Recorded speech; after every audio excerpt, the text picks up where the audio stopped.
뭐냐? 벤틀리에다가 G바겐에다가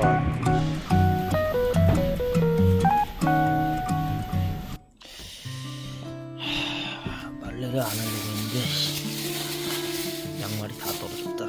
3번을 왔는데 아직도 안 가본 곳이 많다고 생각하니 뭘 했나 싶다. 교토역을 통해 가야의 교토역으로 향하는 중이다.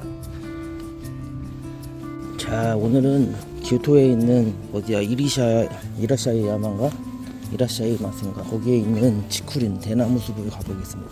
이게 치쿠린을 쳐보니까 치쿠린 자체가 그 지역명이 아니라 대나무 숲이라는 명칭이 있는 것 같아가지고 여러 개 나오던데, 까딱하다가 가와라마치 기온 지존가 그쪽으로 갈 뻔했습니다. 존나 멉니다. 여기도 대학교구나. 일본의 겨울은 영하 2도가 제일 낮은 축에 속한다고 한다. 더 이상 춥지 않다고 한다. 매번 밤에만 다녔던 무서웠던 길을 낮에 가보니 새로웠다. 대신 오르막이 좀 심해서 힘들었다. 날씨도 풀리기 시작했던 데라 아주 덥게 느껴졌다. 아라시야마의 경우 교토에서도 가장 서쪽이 위치한 관광지였다. 우선 교토역으로 가야 했다. 다행히 바로 앞은 아니더라도 교토역으로 단번에 가는 JR선이 있어 손쉽게 갈 수 있었다. 아라시야마역도 JR 노선이어서 표는 후지노모리역에서 한 번만 사면 해결되었다. 화요일 오전이라 그런지 아니면 원래 그런지 사람이 많지 않아 정신이 매우 맑았다. 가는 길에 후지미 이나리 신사역도 지나쳤지만 교토역으로 향하는 사람은 매우 적었다. 그렇지만 역시 신칸센이 다니는 교토역은 클래스가 달랐다. 내리자마자 인파가 몰려버렸다. 교토역에서 아라시야마까지는 전철로 20분밖에 걸리지 않았다. 그러나 교토역 내부에서 길을 헤매니 화요일은 8,000%여서 정신을 단지 차렸다. 라인이 33번까지 있어, 데이트가. 역 내부에서 한 5분 정도 정신 차리고 걸어가다 보면 목적지가 나온다. 길을 잘 모르겠으면 사람들이 많이 가는 방향으로 가면 된다. 신칸센이면 뭐 꽝이다.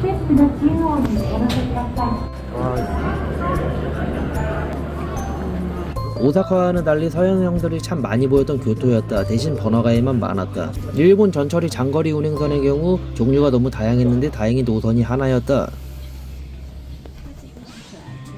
만약에 특급이랑 준특급, 급행 이런 류의 열차가 함께 있었다면 정말 쉽지 않았을 것이다. 앉아서 바깥 풍경 즐기면서 가면 좋았겠지만 대표 관광지라 전철을 타는 것에 만족했다.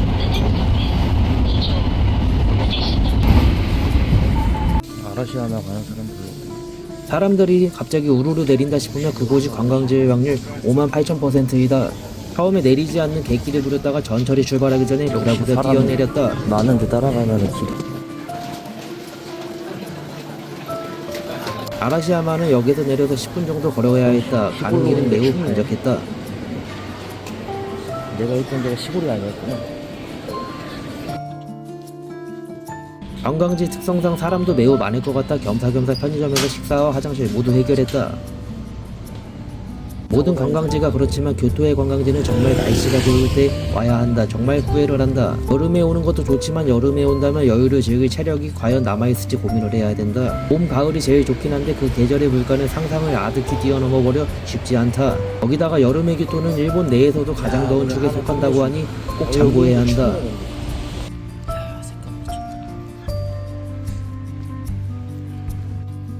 여기에서 10분 정도 걸어가다 보니 다시 어마무시한 인파와 한국어가 많이 들려왔다. 생각해보니 이 날은 설 연휴 시작이었다. 그렇지만 일본은 그냥 평일이었다. 이상하게 불교이지만 중국과 한국과 달리 구정과 추석은 세지 않는 일본이었다.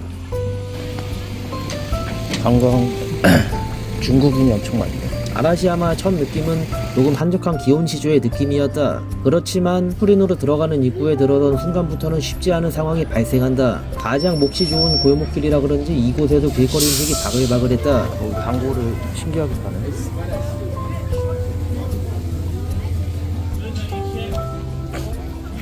후린의 경우에도 아침에 8시 정도에 온다면 상쾌한 아침이슬 들이킬 수 있을 것 같았다. 대신 어두울 때 오면 조금 무거울 수도 있을 것이다. 갑자기 공동묘지 등장이었다.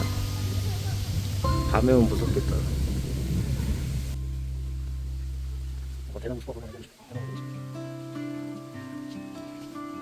치쿠린도 크기가 상당했다. 전부 돌려면 30분에서 1시간 정도 걸리는 코스였다. 지도를 보긴 했으나 어차피 보고 싶은 것만 보고 가는 한 달살이 인생이라 참고만 해버렸다. 여름에 와도 시원한 느낌을 받을 것 같긴 했다. 그러나 그늘이 별로 없어 힘들 것 같기도 했다. 우리나라였으면 떡갈비와 대나무밥을 팔았을 것 같은데 일본은 전혀 다른 곳이었다. 쿠린 내부에서도 이상한 조형물이나 기념품이 없어 여유를 즐기기 괜찮은 곳이었다. 야, 이렇게 사람 많은 데서 아침 일찍 와야지. 30분가량 대나무 전기 듬뿍 받은 뒤에 다시 인도로 나와 거리를 누벼갔다. 프렘이라고 해야 하나? 약간 비싼 길거리 음식 파는 곳이 경전철 정거장이었다. 이곳에서 전철을 타고 교토역으로 갈 수 있는 것 같았다. 그러나 나는 걸어가기로 결심했다. 공짜인가? 공짜일 수도 있겠다는 우둔한 생각을 했으나 역시 일본답게 유료인 열차였다. 싸네. 아라시야마의 경우 가모강의 강줄기가 이어진 곳이라 가모강변을 구경하러 향했다. 옆에서는 일본판 김첨지 형님들이 저녁 설렁탕 아니 라면을 위해 열심히 달리고 있었다. 인력거 장사가 잘 되는 곳 간만에 봤다. 아사쿠사 빼고는 전부 파리만 날리고 있었다.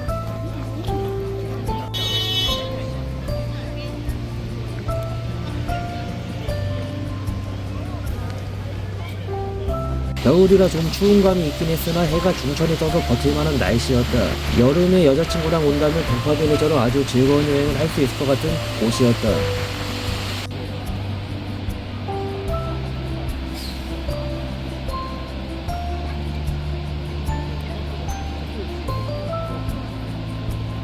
방면 양쪽에 몽키 마운틴이라고 원숭이들이 사는 곳도 한 중턱에 있다고 한다.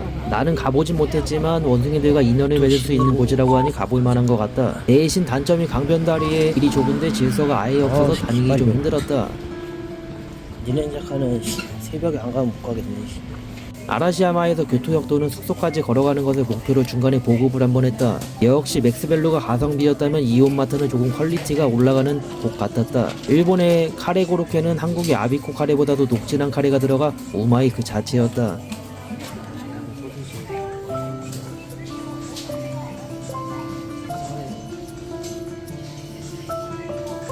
여행 열흘차 맨투맨을 살지 안 살지 고민을 많이 했다. 근데 캐리어에 공간이 없어서 고민만 했다. 맥스벨루가 더 가성비인 줄 알았는데 유니클로 한번 가봅시다. 결국 나중에 지우에서 두 벌 구매했는데 진즉에 살 걸 그랬다. 느낌이 나지. 아라시야마에 갔다가 영화의 거리 가는데 여기에 에반게리온 교토 관동인가 간사이 기지까지 있다. 오헤이 우즈마사 영화청. 교토역에 향하는 중에 영화의 거리 겸 스튜디오가 있다고 해서 중간에 한번 들러봤다. 아직까지는 입장료를 모르고 가는 중이라 들어갈지 말지 갈팡질팡했다. 제공공사 아니야? 티켓 옷이었어. 얼마려나? 비싼데? 뭐하는데 지금? 가격이 대략 3,500엔가량 했던 걸로 기억한다. 아침 일찍 왔다면 들어갈 만한 가격대였다. 뭐냐? 벤틀리에다가 G바겐에다가 포드 에스컬레이트랑 야 여기 벤츠 왜 이렇게 많아? BMG야 뭐야? 원피스야 뭐야? 일본에서 머리를 잘라보려고 한국에서 자르지 않고 왔더니 굉장히 거슬리고 있었다. 야 이거 니조성이야. 교토역으로 가던 중에 이번에는 니조성이라고 꽤 규모 있는 성을 발견했다. 야 얘네는 방학을 안 하나? 성곽 주변에는 러닝을 하는 형님들이 참 많이 보였다. 평일에 러닝하는 여유 참 부러웠다. 열심히 학교를 다녀야지. 다음에는 제대로 체력을 유지해서 오전에는 러닝을 많이 해보도록 해야겠다. 성곽이 아무래도 큰 평야에 있는 경우가 많아서 최고의 낭만을 즐길 수 있는 것 같았다. 더불어 2월 16일에는 교토 마라톤이 있었는데 늑장 부리다가 못 본 게 참 아쉬웠다.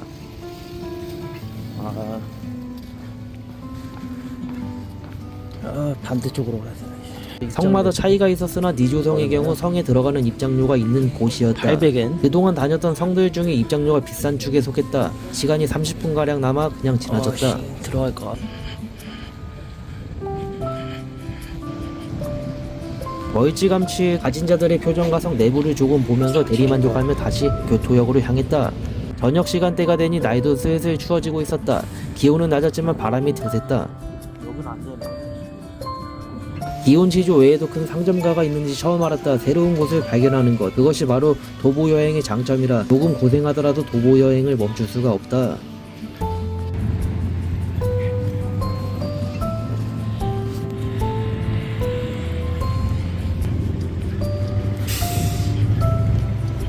아라시야마에서 교토역까지 이렇게 멀지는 몰랐다. 사실 중간에 이곳저곳 많이 빠지긴 했다. 숙소까지 걸어가려다가 체력 안배를 위해 결국에는 버스를 타고 가기로 했다. 일본의 버스는 전철보다 타기 더 어려웠다. 간격이 훨씬 길고 별로 없기 때문이었다. 그래도 교토가 버스가 잘 발달된 곳 중에 한 곳이라 버스를 한번 타보기로 했다. 이번이 처음이자 마지막으로 타봤던 것 같다. 숙소에서 정거장이 너무 멀어서 탈 수가 없다.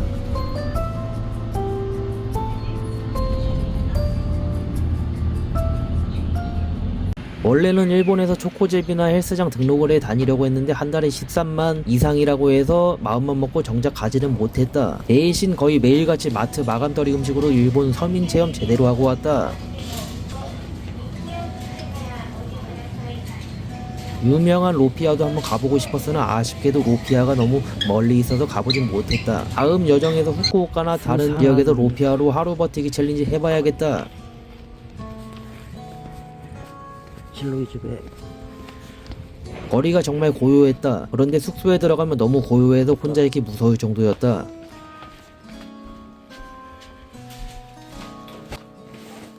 춥다. 어제 떠리로 사왔던 소고기야 오늘 사온 미국산 돼지고기 등심을 야무지게 조리해봤다. 돼지고기는 때깔이 너무 좋아서 미국산인지 몰랐는데 나중에 알고 보니 아메리칸이었다. 한 10,000원치 먹으면은 고기를 너무 많이 사온 상태라서 소고기는 나중에 이무상이랑 아침으로 나눠 먹었다.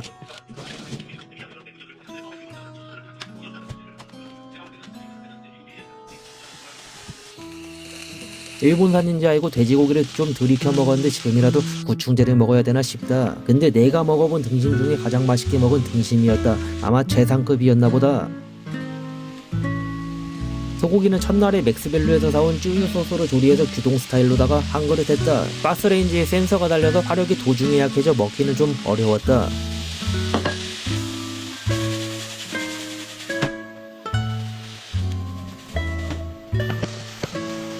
어제 마감떨이로 사온 규동과 돼지고기 그리고 소고기 규동으로 통풍 직방 식단을 차려버렸다. 밖에서 뭐 먹지 고민하다가 숙소에 와서 처음으로 제대로 된 식사를 하는 순간이었다.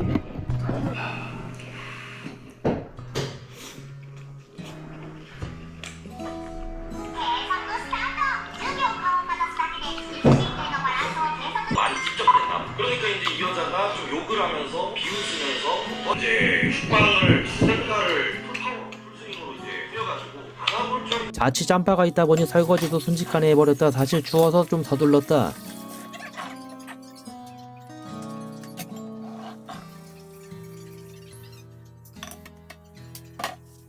낮에 돌려두고 나간 빨래들이 아직 건조기에서 마르지 않아 신속히 수거해갔다. 지나가자마자 추워 죽겠네. 씨.